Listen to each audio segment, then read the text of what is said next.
مساء النور عليكم البنات. انا جيت اليوم وجيت بافكار جديده وجيت داكشي جديد. اليوم غندير لكم، راني كنصوب العشاء الجاك، راني صوبت ليه واحد الاكله كتعجبو سميتها لا غوسيفي صاص، ما عرفتش سميتها.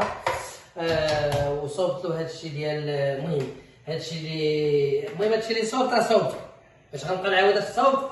المهم اليوم عندي لكم واحد الوصفه ديال سميتها وصفه ديال ماسك ديال الوجه، وماسك ديال تبييض المناطق الحساسه وتبييض المناطق اللي هي كتكون ملونه وسوداء، اللي باش ما يبقاش عندكم السواد. الا بغيتو ما يبقاش عندكم السواد غديروا كاس ديال جافيل، ياك كاس ديال جافيل، وغديروا معاه الفلفل الحار في المناطق السوداء بحال هكا، وتحكي 3 ايام تابع حكي بحال هكا، راه غيبقى وهاد جهه الصغر راه غتبقاي تحكي بحال هكا، وديري جافيل ديال العبار، ماشي جافيل هذاك ديال العانوت اللي كنشريو، جافيل ديال العبار حكي بحال هكا، راه غيبقى غير اللحم الصغير يتحيد، ومع المده ان شاء الله يتحيد حتى اللحم.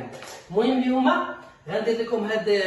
غندير لكم ماسك ديال الحمص والفول وشويه ديال سميتو ديال سميتها هذيك الحلبه. خاصكم مع الدجاج وديروا لوجهكم الربيسه. زكتوني كنتوحم وقلت لكم مصيبه. ها انتم عندي هذا ماسك ديال هذاك الشيء اللي قلت لكم ديال الطيب، سمعتوا؟ ايوا ها انت، وهادشي كامل باش مزيان والراجل ما يشوفش شي مرا اخرى. المهم البنات تحركوا بهادي، فهمتي؟ وتحطوها هنا. من بعد بغيتو تحركوا ما بغيتوش تحركوا ما تحركوش. ها انتم عباد الله، ها انت ديري هاك، وراه غتكلمي فيه واحد الحلبه وداك الشيء، ولكن اللي توحم ما ديرش هذا الماسك، دير الماسك عادي الفاخر. اللي توحم ما نصحاش دير هذا الماسك هذا، فهمتي؟ ديري هكا، ديري هنا، ديري على موسطاجك باش ترى ناضجك الزغب يتحيد، ديري هنايا، نديري هنا. ومن بعد انا حشمت في الفيديو ندير لكم في المناطق الحساسه بحال هذه المنطقه، مناطق اخرى، مناطق فهمتي، جهه الجبال هنايا وجهه المرتفعات، ديروا ثاني جهه المرتفعات والجبال تامه، وديروا جهه سميتو سمحوا لي غير كندور هناك، ويلي هذه راه دورت فيها وجهي وليت ندوخ.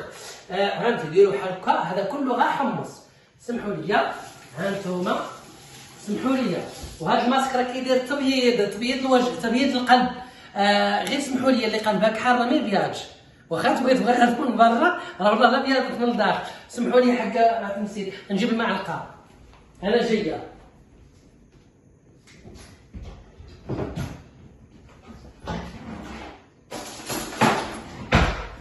انا جبت المعالق والفراش. ها انتوما باش نطيب ليه، بغيت ربي يطيب ليه القلب. المهم البنات انا درت لكم اليوم وصفه ديال تبييض الوجه وتبييض المناطق الحساسه، واخا ما بغيتش ندوي في المناطق الحساسه حيت امي كتفرج فيا وهما عارفانيش دايره قناه راني عم مخبي عليها. وهي امي فهمتي، امي ملتزمه، كانت شيخه، ما خلات معاه من لعبت، خرجت تبارك الله كان ضرب الروج دبه، الله عمر ربي وهي ملتزمه، فهمتي؟ امي ما نبغيش ندير قدامها شي حاجه، راه غير من الصلاه كتنوض الكاس ديال الويسكي، من الصلاه الروج، من الصلاه يعيط لها ولد الحواد. وتخيلي دابا امي دابا تكون طيب لينا مره دير بحالك، مره دير بحالك، باقي فيها داكشي كتزعزع. والوالد تبارك الله كانت حاقراه كل مره تعطيه قتله. هذاك الشيء علاش انا دايره هذه القناه راه سرقه على امي باش ما تشوفنيش، حيت انا عائله راه ملتزمه، واخا هكاك خالي تبارك الله كوامانجي، حنا زعما ماشي غير عائله، غير حنا تبارك الله عائله. واش من عائله؟ اختي راه شيخه، الساعه راه حرقت، راه بلجيكا درتها، راه تما راه خدامه واحد الكباري طفرتو. المهم البنات هانتوما الماسك فيه الحلبه والحمص والفول، خاصكم خاص عاد تحيدي نيفك وطيبي فيه وجهك، طيبي فيه الربيسه. تحيه لكم، راني كنبغيكم وراني ديما موحشاكم، وما تنساونيش من لايك والجيمات، وشكرا باش تطلعوا لي القناه قبل ما يطلع لي الدم. انا مشيت.